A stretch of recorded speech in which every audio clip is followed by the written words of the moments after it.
Rain, plumbing, appliances. There's more than one way your home can experience flooding. Thankfully, there are things you can do to reduce the risk of water damage in your home.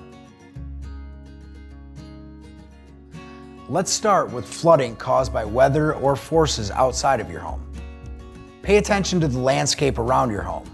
The ground should slope away from your foundation. If not, consider regrading the area or installing a French drain. Be sure to keep your gutters clean so water can properly drain. And be sure the downspouts aim away from your home. If water gets into your basement or crawl space often, consider installing a sump pump and additional waterproofing measures. Plumbing failures are also a concern. It's better to catch plumbing problems before they grow into floods.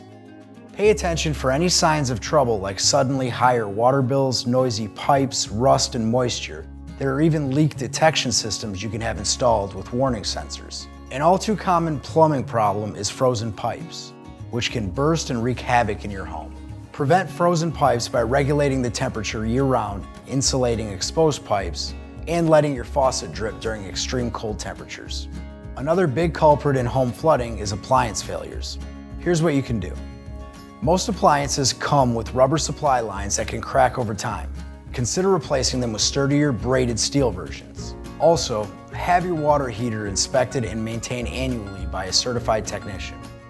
And while it's tempting to start a load of laundry or dishes as you're heading out the door, it's always best for someone to be home who can shut off the water if something goes wrong.